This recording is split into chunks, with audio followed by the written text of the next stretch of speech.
petit nom comme on me connaît, tout le monde. Hein. Et puis, sinon, mon nom c'est Isaou Catherine. Je vis donc à Genève, ça fait 15 ans. Et je travaille comme aide infirmière là-bas. Et puis, récemment, il y a une année et demie, mon fils est venu me rejoindre. Donc, je suis là en vacances au Cameroun pour 2 semaines, donc je rentre demain. Ah, tu rentres demain lundi? Oui, je rentre demain lundi à Genève. Ton fils est venu te rejoindre? Il venait d'où? Du Cameroun? Cameroun. D'accord. Depuis plus de 13 ans, on ne vivait pas ensemble. Dieu a permis que les Suisses puissent accorder le regroupement familial. D'accord. Bon, voilà, tu es depuis près de 2 semaines au Cameroun maintenant, et donc tu es à Joseph Perfection. Je voudrais que tu nous dises un tout petit peu qu'est-ce que Joseph Perfection occupe comme place dans ta perception. Tu as pris ton baptême il y a 2 semaines, il y a 1 semaine. Et pourquoi, je vais poser la question, pourquoi à Joseph Perfection, pourquoi seulement maintenant? Ben, je prends mon baptême maintenant parce que quand je parle du Cameroun il y a 15 ans en arrière, j'étais toute jeune. Je n'avais pas cette envie déjà. J'étais à la fin de l'adolescence où je me croyais tout permis avec tout le pouvoir que les jeunes croient avoir. Et je ne comprenais pas l'importance de ça. Avec l'âge qui passe et tout, je me suis dit, je vais prendre mon baptême. J'en ai parlé à certains pasteurs avant, qui m'avaient dit oui, ça peut se faire quand je viendrai en vacances. Et puis c'est passé ce qui s'est passé avec ce pasteur. Donc j'ai demandé, quand je suis arrivée, je n'ai même pas parlé de ce téléphone au pasteur Élie. D'accord. Il m'a dit, le jour où je suis arrivée, je suis venue le voir, il m'a dit, ça sera possible de le faire. Donc j'ai pris mon baptême à ce moment-là parce que là, je me sentais prête et aussi je veux me rapprocher plus de Dieu. Je pense que je n'étais pas tout à fait en ordre avec la parole de Dieu. C'était vraiment ça. Et là maintenant je pense que tout ce qu'il faut à un chrétien, je l'ai fait. Maintenant il faut grandir. Il faut grandir spirituellement. D'accord. Je voudrais qu'on revienne un tout petit peu. Comment est-ce que tu as découvert Joseph Perfection à la base? C'est par quel moyen? Joseph Perfection, le pasteur principal, c'est quelqu'un qui m'a vu grandir. Pasteur Élie. Oui, qui m'a vu grandir. Et il n'était pas à Yaoundé à cette époque quand je venais souvent en vacances. Il était à Bilabo. Et donc, moi je suis un peu, ma mère elle nous guide là où elle va, je pense que c'est la meilleure des choses. Donc je me confie, je respecte beaucoup ses choix. Et quand à chaque fois elle me parlait, elle me dit, tu sais vraiment, le pasteur, c'est un peu dur pour moi de dire Élie, mais bon, je vais essayer. Vous connaissez le pasteur Adalbert. D'accord, très bien. Et donc, il m'a dit vraiment, c'est un homme de Dieu, il est bien, toute la famille venait là.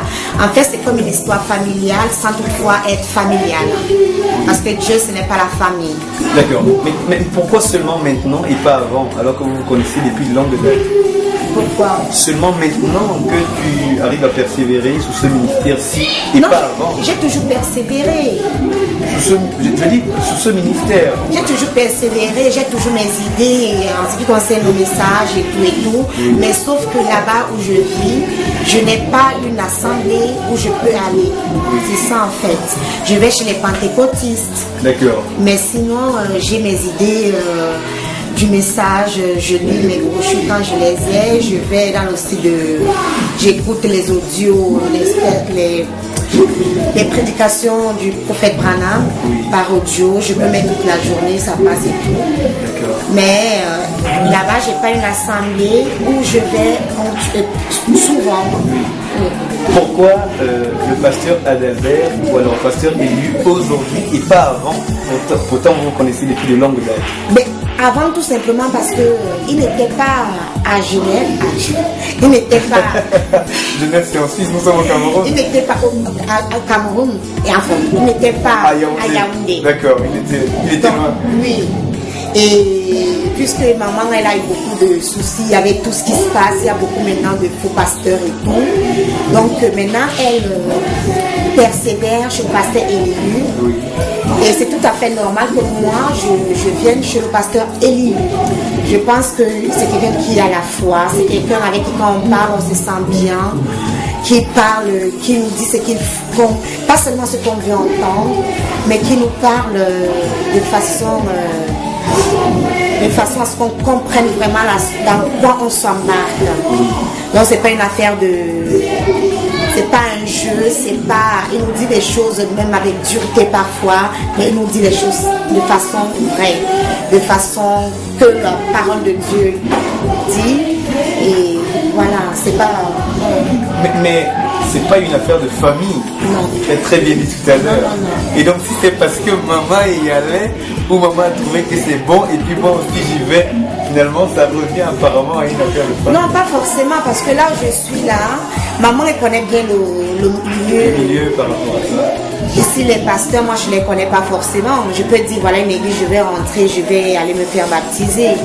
Mais je pense quand même que moi, je veux être, c'est ma base, le message. Je suis née là-dedans. D'accord. Maman, elle a cru, j'avais même pas 2 semaines. Donc, j'ai grandi là, je suis née là, presque. Donc, pour moi, je ne me vois pas aller dans une autre église. J'aurais pu aller chez le pasteur Tampio aussi. J'ai persévéré chez lui avant de voyager. D'accord. Donc, c'est ça. Maman, elle vient là. Peut-être qu'un jour, si je reviens au Cameroun, que je vois que ce qu'il dit ne me correspond plus, j'irai ailleurs. C'est très libéral. Oui, c'est libéral. Mais pour l'instant, comme maman vient là, je n'ai que 2 semaines. Comment voulez-vous que je puisse... déterminer. Voilà. Donc, des appréhensions, de la perception que tu avais, tu es arrivé maintenant, oui, tu as vu l'église, tu as vu le pasteur. Est-ce que tu te sens satisfaite par l'évangile? Est-ce que tu te sens satisfaite? Tu sens que le choix que tu as fait finalement, est-ce qu'il est le bon? Oui, je pense qu'il est le bon, mais tout ce que je pas dit j'espère, mais je prie au fond de moi que les choses ne changent pas, qu'elles restent telles quelles. Dans quel sens? Les choses, c'est quoi exactement? Les choses, la parole reste telle qu'aujourd'hui. Elle est comment? Bien. Parce que on commence souvent bien. Après, quand on a un peu le pouvoir, on change. On en connaît beaucoup. Donc je prie de Dieu, Seigneur, vraiment, que ces gens qui sont nos bergers puissent vraiment rester dans la bonne voie. Parce que c'est eux quand même qui sont en charge de nos âmes. Donc vraiment qu'ils puissent rester dans le bon chemin, dans le droit chemin. Parce que après nous on est perdus, nous on est vraiment, voilà. Alors quand tu le dis, on imagine bien que tu fais référence à, quand tu parles de pouvoir, tu fais référence à l'onction de la délivrance qui l'accompagne. Par exemple, c'est-à-dire qu'il y a beaucoup de choses qui se font, la puissance de Dieu qui agit, etc. et tout. Donc, est-ce que c'est une façon de lancer une interpellation au pasteur Élie, de dire oui pasteur, merci, Dieu agit maintenant, mais attention, ne bougez pas, ne quittez pas la ligne, c'est une façon de le dire. Que le pouvoir là ne nous monte pas la tête, c'est qu'on va se dire, que ça va être comme si c'est les hommes qui nous élèvent, alors que c'est Dieu qui doit nous élever, qu'on ne change pas notre fusil d'épaule. C'est quand même un appel aussi, parce que on voit beaucoup de choses qui se passent aujourd'hui, c'est la catastrophe quoi. Oui. Les gens étaient sur le bon chemin, ils se dépliment comme ça, moi ça me fait de la peine, parce que je pleure pour eux. Moi encore Dieu peut me rétablir, Dieu peut me arranger, mais pour eux c'est plus grave. Et est-ce que tu fais référence à des personnes que tu connais? Je fais référence à une personne que je connais, mais bon, que je tairai le nom. D'accord, on va pas citer. Donc ça c'est ton opinion personnelle, très bien. Alors, rapidement, une comparaison entre la foi au Cameroun, ce que tu as constaté ici, et la foi de l'autre côté en Suisse, ou alors en Europe. Ton observation c'est quoi? De l'autre côté, tu ne vas pas dans une église. Est-ce que c'est parce qu'il n'y a pas d'église du message, Est-ce que c'est parce que la foi n'est pas telle que tu la veux? La différence entre là-bas et ici, c'est quoi exactement? La différence déjà, c'est que je vais dans une église pentecôtiste, comme je dis tantôt. Mais le problème, c'est que je ne connais pas non plus une église du message aussi. D'accord. Donc c'est rare d'en trouver là-bas? Oui, surtout chez moi là-bas à Genève. Dans quelle ville? Genève. Dans quelle ville? À Genève. Ah d'accord, la capitale de la Suisse. Très bien, merci. Non, c'est pas la capitale de la Suisse. D'accord. Et puis, c'est difficile de trouver où je suis. Et même quand on a une église, moi je travaille une semaine, un week-end sur deux. Oui. Je ne vais pas forcément aller à l'église tous les dimanches. Oui. Je suis dans les soins. Et même en semaine aussi, je peux travailler. C'est tellement une vie à deux vitesses. Oui. Donc, ce qui fait qu'on n'a pas toujours le temps. Et la foi là-bas, elle est très dandinante. C'est-à-dire? Un coup, on a beaucoup. Un coup, on est... j'ai l'impression que parfois, c'est quand on a un peu plus de soucis d'isolement, de tout, on se veut plus se rapprocher. Et moi, j'ai quand même, Dieu merci, j'ai quand même la chance d'avoir une maman qui croit. Maman Thérèse, oui. Une bonne conseillère. Oui. Elle a 74 ans. 74 ans. Ah, c'est bien dosé et bien compté. Alors, tout à l'heure, je corrige, la capitale de la Suisse, c'est pas Genève, tu nous dis le nom de la capitale. La capitale de la Suisse, c'est Berne. D'accord, c'est Berne. Et toi, tu es à Genève. Oui. D'accord. La capitale politique. La capitale politique. On va dire onusienne, parce que là-bas que se trouvent tous les sièges des organisations internationales, c'est à Genève. Et après New York, c'est Genève. Ok, très bien. Voilà. Donc il y a d'autres personnes qui sont de là-bas. Donc il y a des frères certainement avec qui tu pourras entrer en contact. Je suppose. Oui, donc vous allez échanger les contacts. Et puis bon voilà, je vais aller à l'une de mes dernières questions avant de venir. Tu as pris ton baptême ici. Tu sens qu'il y a peut-être un peu plus de feu à t'entendre parler. Et tu vas rentrer de l'autre côté. Qu'est-ce qui te fait croire que ce feu va être maintenu ou alors que ça va produire quelque chose de mieux et que tu ne rentres pas dans la danse habituelle? Moi, je crois que je vais changer. Pourquoi? Il y a les choses de Dieu, je ne sais pas si ça s'explique. Hein. On le vit en soi. D'accord. On le vit en soi. Je pense que beaucoup de choses vont changer et que Dieu va m'aider aussi. C'est pas moi. Je vais prier pour qu'il m'aide. Il connaît mes faiblesses, il connaît mes peines, mes difficultés à pouvoir prier, mes difficultés à pouvoir tenir la Bible pendant 1 heure ou 2 heures de temps. Ça, c'est difficile. C'est très difficile pour moi. Je ne parle pas pour les autres, je parle pour moi. Mais maintenant, je prie Dieu qu'il puisse me donner la force de combattre tout ce qui est autour. D'accord. Les tentations sont beaucoup plus chez nous qu'ici. Oui, sur quel plan par exemple? Par exemple, on est tellement isolés que forcément nos amis ne sont pas dans le message, ne sont pas des chrétiens. Oui. Où on va dire, ah viens, il y a une soirée, on va aller aussi. Oui. On ne va pas écouter la musique chrétienne, on va écouter la musique du monde. Oui. Et puis, ça va nous faire une petite joie. On va dire, mais pourquoi même... oui, se restreindre. Oui. Et ça, c'est un gros problème. Alors, dernière question maintenant, la toute dernière. Tu es venu au Cameroun.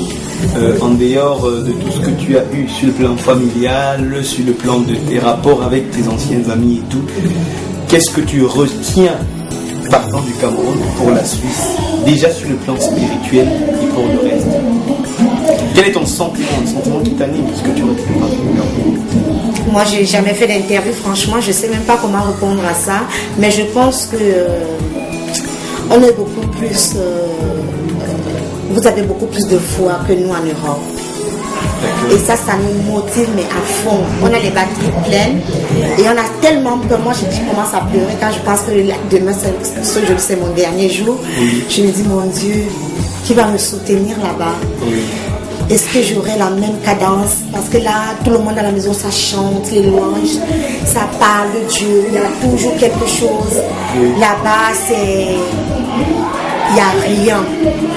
C'est froid. C'est toi-même qui dois te chercher. Oui. Il n'y a pas d'union, il n'y a pas de...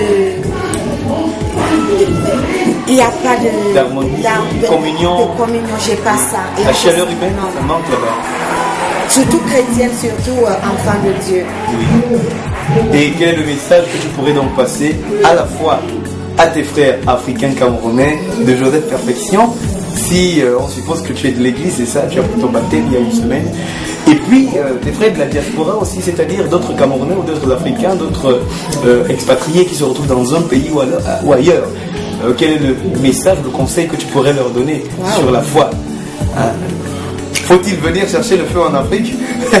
Dieu est partout. Dieu est partout, mais il ne se dévoile pas de la même façon partout. Donc tout ce que je peux dire à mes frères de Joseph Perfection, c'est que rendez grâce à Dieu parce que vous avez beaucoup de chance. Beaucoup de chance d'avoir des serviteurs de Dieu qui sont là pour vous constamment.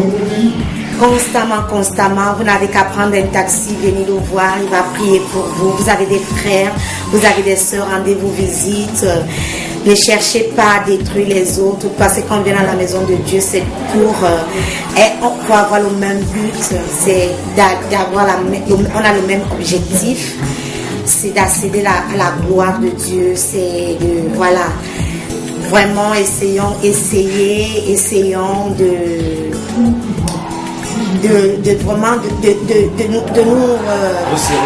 vous serrer les coudes, de resserrer les rangs et tout. Et à mes frères de la diaspora, vraiment, venez recharger vos batteries en Afrique. Ah bon? Venez recharger nos batteries en Afrique parce que là-bas, on va un peu tamiser certaines choses. Oui. On va tamiser, on va dire, oh voilà, on ne peut pas dire ça, on ne peut pas dire si tout le monde peut parler fort au pasteur, tout le monde. Venez recharger vos batteries. Dieu est comme Dieu. Je ne sais pas s'il est noir, je ne sais pas si, mais je sais qu'il est dans mon cœur, je sais qu'il est dans vos cœurs. Vraiment. Il est partout. Il est partout. Que Dieu te bénisse quand même. Merci. Très heureux de t'avoir passé cette petite interview. Et shalom à tous ceux qui nous écouteront. Nous espérons que ceci pourra vous bénir et que cela vous fera du bien. Que Dieu vous bénisse d'ici au Cameroun, en Afrique et partout ailleurs dans le monde. Shalom.